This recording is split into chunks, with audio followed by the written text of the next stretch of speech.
halife yanında yaptığında tekrar Dilber'e ettim. Eferim sana sadaka sallanın bari Dilber'i. Ettim ol hayırlıydı. Kıyamlar Dilber aydım raktıydı. Yani özüm bolum ol geçireyim ben neydi öküleriydi. Eferim sana sadaka sallanın bari Dilber'i.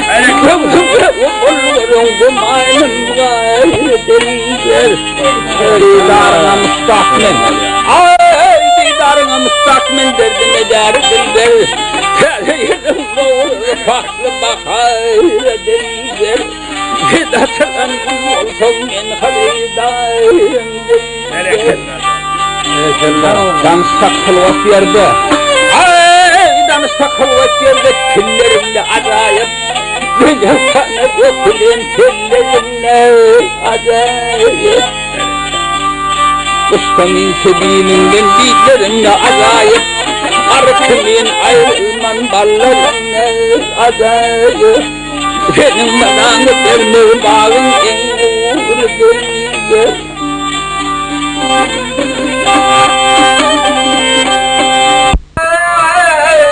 Kani bir de yasak salınan zahit kelledir. İrademin yaptın perişan boy kelledir. Royun beyli erevşen.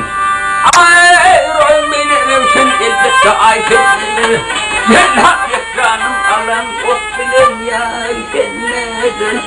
Hala benim yededim kemanın kiridir. Salamullah ademine ağla kalıp aksalar. Merkeze meydan etseler. Berekteyn beyten kalıp. Ay berekteyn beyten kalıp oyan biyan içseler. Mehtabini beyavan mantuleyin asseler. Arımıdır Allah'ın ne kılındır. Aydın verdiydim onu ne hemen verdiydim onu. Ay ardımıdır Allah'ın. Ardımıdır Allah'ın ben bu ne kılındır.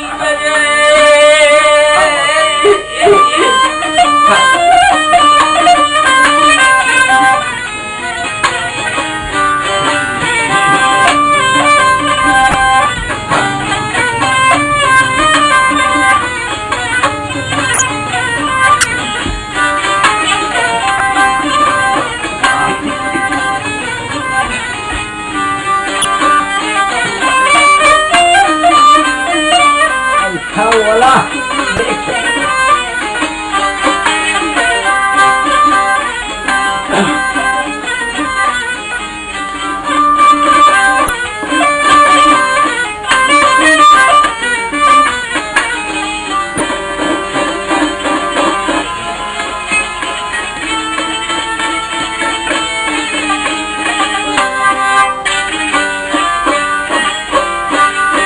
Tamam.